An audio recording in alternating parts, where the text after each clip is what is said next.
ఊళ్ళో కరెంటు కష్టాలు మొదలయ్యాయి. నిన్న మధ్యాహ్నం పోయిన కరెంట్ ఇప్పటివరకు రానే లేదు. ఏం గాలి కొట్టింది అసలు. అక్కడున్న డ్రమ్ వచ్చి ఇక్కడ పడిందంటే నమ్ముతారా మీరు? ఇంకా రాత్రి పడిన వానకి మా డాబా పైన స్విమ్మింగ్ పూలే ఏర్పడింది. అక్కడున్న జాలీకి వేపాకు అడ్డం పడి వాటర్ పోక నిలవున్నాయి. ఈ కరెంటు కోతకి ఇంటికి సోలార్ ఉంది కదా అని ఊళ్ళో వాళ్ళు ఫోన్ చేసి ఏం అడుగుతున్నారో తెలుసా? ఒకరు ఫోన్ చేసి మీకు సోలార్ ఉంది కదా మిక్సీ పని చేసిద్దా అని అడుగుతున్నారు. ఇంకొకరు అయితే ఏకంగా ఫ్రిడ్జ్ కరెంట్ వచ్చిందా అని అడుగుతున్నారు.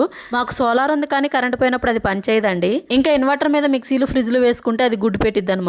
నిన్న మధ్యాహ్నం నుంచి ఇన్వర్టర్ వాడుతునేసరికి దాంట్లో కూడా కరెంట్ అయిపోయింది. 1/2 మంది వచ్చారు ఫోన్లకు ఛార్జింగ్ పెట్టమని. పాపం తిప్పి పంపించేశాము. మా ఇంట్లో ఫోన్లు కూడా అన్ని స్విచ్ ఆఫ్ అయిపోయాయి. ఇకపోతే సోలార్ ఫిట్ చేసే అతను 15 రోజులకు ఒకసారి సోలార్ ని క్లీనింగ్ చేయమన్నాడు. సోలార్ ని మార్నింగ్ ఈవినింగ్ క్లీన్ చేయమన్నాడు. మధ్యాహ్నం పూట అసలు క్లీన్ చేయొద్దని చెప్పాడు. మేము క్లీన్ చేద్దాం అనుకునేసరికి వర్షం పడి మొత్తం శుభ్రంగా క్లీన్ అయిపోయింది. మేము క్లీన్ చేసినా గానీ ఇంత నీట్ గా క్లీన్ చేయమేమో. సోలార్ ని ఎప్పటికప్పుడు నీట్ గా క్లీన్ చేసుకుంటే కరెంట్ సప్లై బాగుంటుందంట.